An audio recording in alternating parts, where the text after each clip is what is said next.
Good morning friends, welcome to study with Neelam. I hope आप सभी लोग बहुत अच्छे होंगे।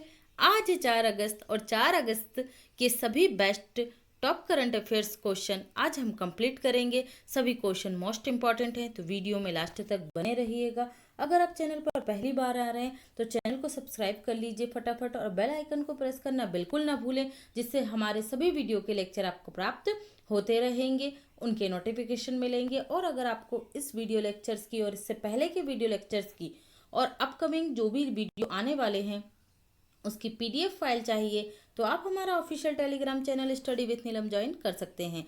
हमारा जो एप्लीकेशन है स्टडी विथ नीलम, आप उसे गूगल प्ले स्टोर से जाकर डाउनलोड कर सकते हैं। सभी की लिंक्स आपको डिस्क्रिप्शन बॉक्स में प्राप्त हो जाएगी।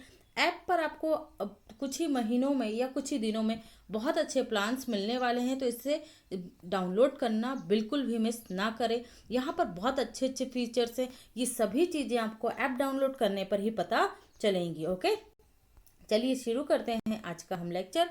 हाल ही में फॉर्मूला 1 ब्रिटिश ग्रैंड प्रिक्स 2020 किसने जीती है? तो इसके विजेता बन गए हैं लुइस हैमिल्टन। कौन बन गए? लुइस हैमिल्टन बन गए हैं। ये यूके के खिलाड़ी हैं। लुइस हैमिल्टन ने यह जो प्रतियोगिता जीती है, ये किसके ड्राइवर हैं? तो ये ड्राइवर हैं मर्सिडीज के। किसके हैं?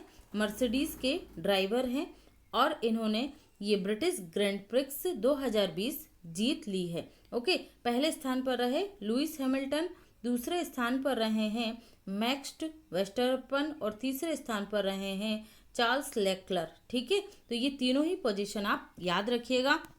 मैक्स वेस्टरपन जो हैं ये हैं रेडबुल के ड्राइवर। किस कंपनी के ड्राइवर हैं? ये रेडबुल के। और ये जो हैं आपके चार्ल्स लेक्लर, ये हैं फरारी के ड्राइवर। किसके हैं? फरारी के ड्राइवर है। तो ये भी आपको याद रखना है। देखिए, अब हम इस साल जो हमने 3 ग्रैंड प्रिक्स देखी हैं, ये चौथी हुई थी, तो हम फटाक से इसको एक बार रिवीजन कर लेते ताकि आप लोगों को मैं इसको याद करा सकूं। ओके, तो पहले हुई थी ऑस्ट्रेलियन ग्रैंड प्रिक्स। इसको किसने जीता था? वोल्टेरी वोटास ने। किसने जीता? वोल्टेरी वोटास ने ऑस्ट्रेलियन ग्रैंड प्रिक्स को। फिर हुई स्टर्लिंग ग्रैंड प्रिक्स, तो स्टर्लिंग ग्रैंड प्रिक्स को जीता था लुइस हैमिल्टन ने। किसने जीता? लुइस हैमिल्टन ने। थर्ड हुई थी हंगरी ग्रैंड प्रिक्स, तो हंगरी ग्रैंड प्रिक्स किसने जीती? ये भी जीती लुइस हैमिल्टन ने। तो अब लुइस हैमिल्टन का आपको याद रखना है, ये यूके से बिलोंग करते हैं और ये किसके ड्राइवर है? मर्सिडीज के। तो जो 4 हुई हैं, अब इसको ब्रिटिश फार्मूला 1 को भी अगर हम इंक्लूड कर लें तो 4 ग्रैंड प्रिक्स हुई हैं और 4 में से 3 के विजेता कौन रहे? Lewis Hamilton. और ऑस्ट्रेलियन के कौन रहे? वोल्टेरी वोटास। ओके, तो ये सारी चीजें आप यहाँ से याद रखेंगे। चलिए बढ़ते हैं अगले क्वेश्चन की तरफ। ये हैं लुइस हैमिल्टन विजेता ट्रॉफी के साथ।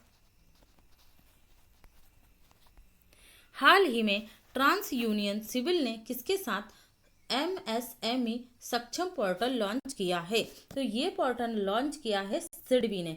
सिडबी का फुल फॉर्म क्या होता है? Small industries development bank for India. Okay, SIDBI ने ये लॉन्च किया है। इसमें क्या होगा? जो एमएसएमई सूक्ष्म लघु और मध्यम उद्योग हैं, उन्हें वित्तीय सहायता प्रदान करना, उन्हें शिक्षित करना और उनके लिए वित्त की व्यवस्था करना। किसका निर्माण किया गया है? सक्षम पोर्टल का निर्माण किया गया है इन छोटे उद्यमियों को बढ़ावा देने के लिए। किसके साथ? ट्रांस यूनियन सिविल के साथ। बात कर लेते हैं हम सिडबी की। सिडबी का मुख्यालय कहाँ पर है? तो ये मुख्यालय है इसका लखनऊ में। लखनऊ में कहाँ पर है मुख्यालय? यूपी उत्तर प्रदेश में इसका मुख्यालय है। और इसके वर्तमान में सीएमडी कौन है? तो सीएमडी हैं इसके मोहम्मद मुस्तफ़ा। कौन है?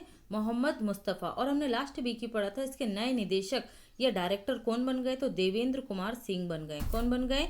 देवेंद्र कुमार सिंह इसके डायरेक्टर या निदेशक बन गए हैं।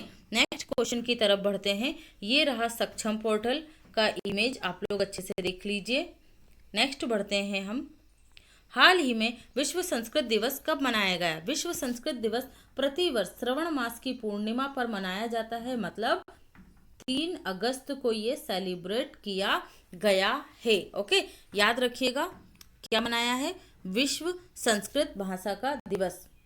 जो हिंदू कैलेंडर है उसके अनुसार श्रवण मास की पूर्णिमा पर प्रतिवर्ष विश्व संस्कृत दिवस को सेलिब्रेट किया जाता है। 1 अगस्त को क्या मनाया? मुस्लिम महिला अधिकार दिवस, विश्व स्तनपान दिवस, ये दोनों ही सेलिब्रेट किए गए हैं। और 1 अगस्त को राष्ट्रीय पर्वतारोहण दिवस भी मनाया गया है। ओके, तो ये सारे पॉइंट आप यहाँ से याद रखेंगे।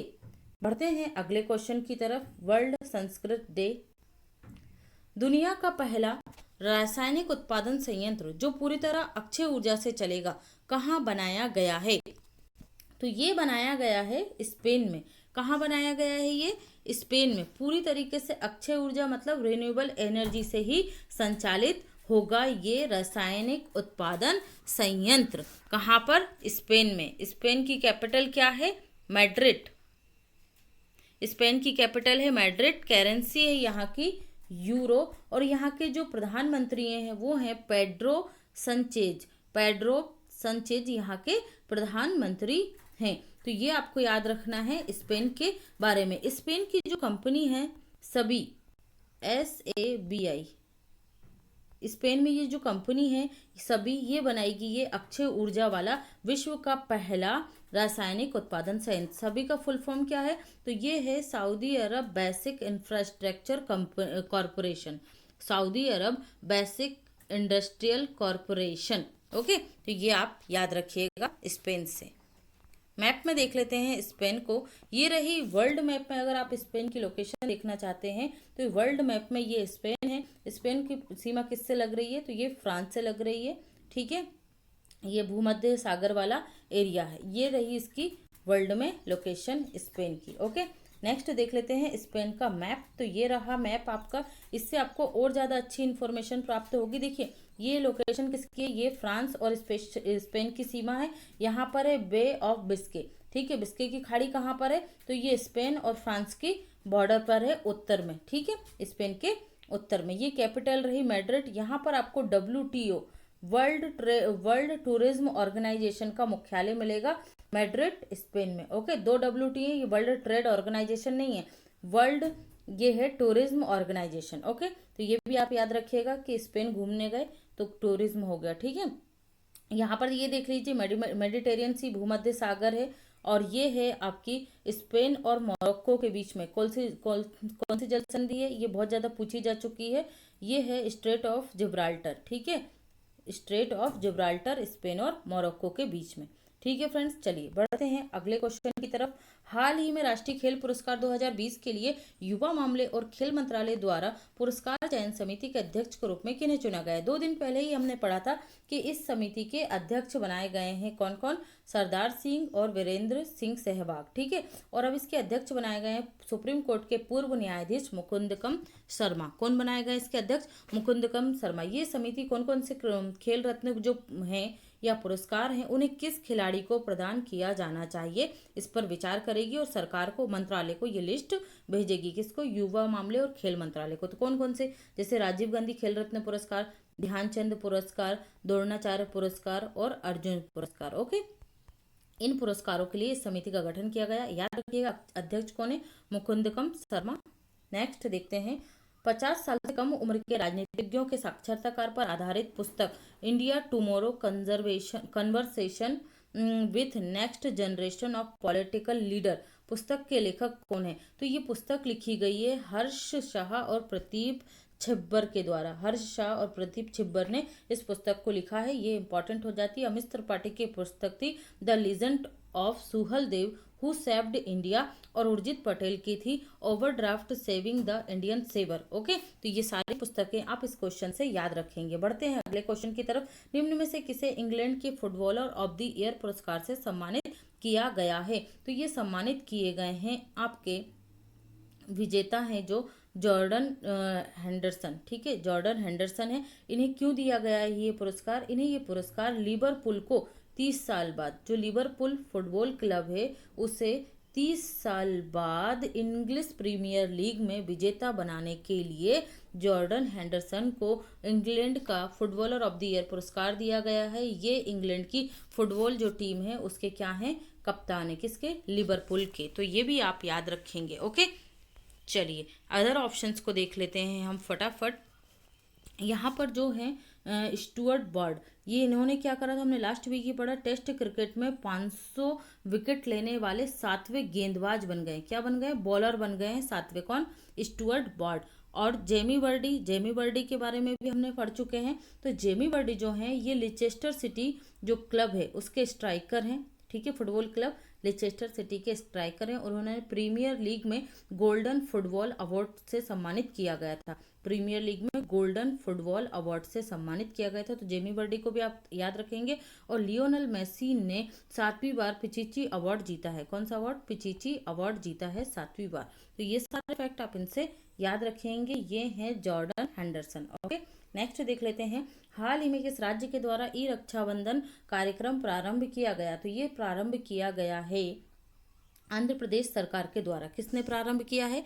आंध्र प्रदेश सरकार ने ये कार्यक्रम प्रारंभ किया है। इसमें क्या होगा, जो महिलाएं और बच्चे हैं उनकी सुरक्षा के लिए, उन्हें साइबर खतरों से बचाने के लिए ये अभियान शुरू किया गया। इसमें फिल्म एनिमेशन के द्वारा लोगों में जागरूकता उत्पन्न की जाएगी। आंध्र प्रदेश की कैपिटल क्या है? तो कैपिटल है यहाँ की 2 हैं। अभी वर्तमान की बात करेंगे तो हैदराबाद होगी, और हमने कल परसों ही पढ़ा था कि इसकी 3 कैपिटल होंगी। ठीक है, आंध्र प्रदेश तो इसकी वर्तमान में है, 2024 तक इसकी क्या हो जाएंगी? 3 कैपिटल हो जाएंगी। क्या क्या? विशाखापट्टनम, अमरावती और कुर्नूल। ठीक है, सीएम कौन है? तो सीएम दिख रहे हैं इमेज में, जगन मोहन रेड्डी यहाँ के सीएम है। गवर्नर कौन है? विश्वभूषण हरिचंदन। विश्वभूषण हरिचंदन यहाँ के गवर्नर हैं। ओके, ये सारे पॉइंट आप आंध्र प्रदेश से याद रखेंगे। ये रहा मैप में आंध्र प्रदेश, ये रही आंध्र प्रदेश की लोकेशन। इसकी सीमा लगती है उड़ीसा से, छत्तीसगढ़ से लगती है थोड़ी सी सीमा, देख लीजिए आप। ये रहा तेलंगाना, ये रहा कर्नाटका, और कर्नाटक के बाद तमिलनाडु।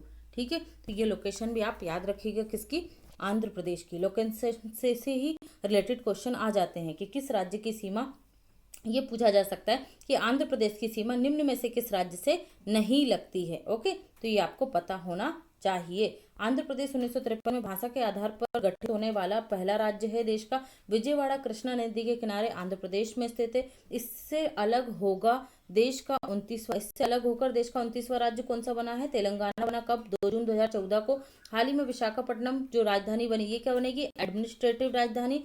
कुर्नूल बनेगी जुडिशियल राजधानी, और अमरावती बनेगी लेजिस्लेटिव राजधानियों वाला देश का पहला राज्य बनेगा। कौन? आंध्र प्रदेश। हाल ही में किस राज्य सरकार ने इंदिरा रसोई योजना प्रारंभ की है? तो ये योजना प्रारंभ की गई है राजस्थान सरकार के द्वारा। हमने बताया था आपको जब इन्होंने लॉन्च किया था। अब ये प्रारंभ होगी 20 अगस्त 2020 से। ओके, 8 रुपए में पौष्टिक और भरपूर भोजन इसमें प्राप्त होगा। कहाँ पर? आंध्र राजस्थान में। ये रही राजस्थान की लोकेशन। इसके पड़ोसी हैं पंजाब, ये है हरियाणा, दिल्ली, मध्य प्रदेश और गुजरात इसके पड़ोसी राज्य हैं। तो ये आप याद रखिएगा। ओके, राजस्थान की कैपिटल क्या है? तो कैपिटल है राजस्थान की जयपुर, जिसे पिंक सिटी भी कहा जाता है। और यहाँ के जो मुख्यमंत्री हैं वो कौन है? अशोक गहलोत यहाँ के मुख्यमंत्री हैं। गवर्नर है यहाँ के कलराज मिश्र, जो अभी बहुत ज्यादा विवाद हुआ था राजस्थान में, तो ये फेमस हुए थे, तो याद रखिएगा इनका नाम भी। और यहाँ पर जो राजस्थान हाईकोर्ट के चीफ जस्टिस हैं तो ये हैं इंद्रजीत मोहंती। कौन है? इंद्रजीत मोहंती यहाँ के चीफ जस्टिस हैं। बढ़ते हैं अगले क्वेश्चन की तरफ। जयपुर के परकोटे को वर्ल्ड हेरिटेज साइट में शामिल किया गया है, ये आपको याद रखना है। हाल ही में महात्मा गांधी सेतु का उद्घाटन किस राज्य में किया गया है? तो ये किया गया है बिहार राज्य में। कहाँ हुआ है महात्मा गांधी सेतु का उद्घाटन? बिहार राज्य में किया गया है। ये देख लेते हैं मैप में हम बिहार को। बिहार की सीमा लगती है नेपाल से, उत्तर प्रदेश से, यहाँ लगती आपके झारखंड से, और पश्चिम बंगाल से तथा सिक्किम से। ओके, तो ये आप झारखंड बिहार की लोकेशन याद रखिएगा। ये जो सेतु रहेगा आपका महात्मा गांधी सेतु, इसकी जो अप स्ट्रीमिंग लेन है उसको प्रारंभ किया गया। और किसने किया उद्घाटन? तो उद्घाटन किया गया है केंद्रीय सड़क परिवहन राजमार्ग मंत्री नितिन गडकरी के द्वारा, जिनका निर्वाचन क्षेत्र क्या है? नागपुर है। उन्होंने इस पुल की, इस सेतु की अपस्ट्रीम लेन का उद्घाटन किया है। ये 5.5 किलोमीटर लेन का, 4 लेन का क्या है? ये एक पुल बनाया गया है, एक ब्रिज बनाया गया है। जो किस नदी पर है? ये गंगा नदी पर है। किस किस को जोड़ेगा ये? तो ये जोड़ेगा पटना और हाजीपुर को। ठीक है, पटना और हाजीपुर को जोड़ेगा, गंगा नदी पर है। सॉरी, 2017 में इसका निर्माण कार्य प्रारंभ किया गया था। ठीक है, इसकी लागत कितनी आई है? लागत आई है इसकी 1742 करोड़ रुपए। ओके, 1742 करोड़ रुपए इसकी लागत है और 2021 तक इसका डाउन स्ट्रीम लेन भी प्रारंभ हो जाएगी। कब तक? 2021 तक। तो ये सारी फैक्ट आप यहाँ से याद रखेंगे। बिहार की बात कर लेते तो यहाँ के सीएम कौन है? नीतीश कुमार है। गवर्नर कौन है यहाँ के? फागू चौहान है। कैपिटल क्या है? पटना है यहाँ की कैपिटल। और सीजे कौन है यहाँ के? तो वो है संजय करोल। कौन है? संजय करोल। हमने कल ही पटना को पढ़ा था या बिहार को पढ़ा था कि कोविड-19 के प्रसार को रोकने के लिए संजीवनी ऐप किसके द्वारा लॉन्च किया जा रहा है?